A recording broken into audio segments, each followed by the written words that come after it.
Türkmenistan'ın Daşary işler weziri bu ýurdun Afganistan bilen demir ýol, täjirçilik we tranzit ulgamlarda hyzmatdaşlygynyň köpeljekdigini aýdypdyr. Reşit Muradow talyplaryň Daşary işler serferest weziri Emirhan Muttaqy bilen şöyle hem siyasi, iqtisadi gatnaşyklary, Işgabat we Kabil arasyndaky diplomatik ýörelgeleri barada söhbet edipdir. Ziya Ahmet Tek Daşary işler wezirliginiň umumy gatnaşyklarynyň jogapkary şöyle diýär. Proje rawany çary musbat ýarzawly ýa-da panyjdy ratlanky derel parçaly. Türkmenistanyň Daşary işler weziri tapy taslamasynyň işini öňýäli hesap edip, demir ýol, täjirçilik, tranzit baradaky hyzmatdaşlyklarynyň ýaýbanlanmagy wäde beripdir.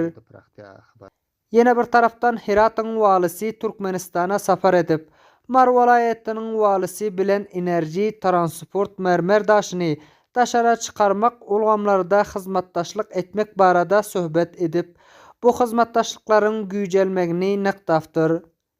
Iqtisadiyat meselelerden başy çykýan käbir kişiler sebitde Afganistanyň strategiki durumynyň göz öňüne tutup, Orta Asiýa ülkeleri bilen hyzmatdaşlyk güýjeldirmegi Afganistanyň paýdasyna diýip belliýär.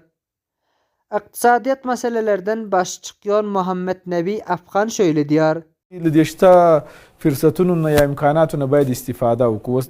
Biz Türkmenistanda bar fursatlardan faýdalanmaly. Bu ýurdun tejribelerinden mümkinçiliklerini ýurdumyzyň faýdasyna ulanmaly diýýarys. Türkmenistan Orta Asiýanyň ýurtlarynyň biri bolup, Afganistan bilen täjirçilik gatnaşygy bolup, iň uly gaz geçirji taslamany ýani tapyny Asiýanyň gün ortasy üçin ýola goýupdyr.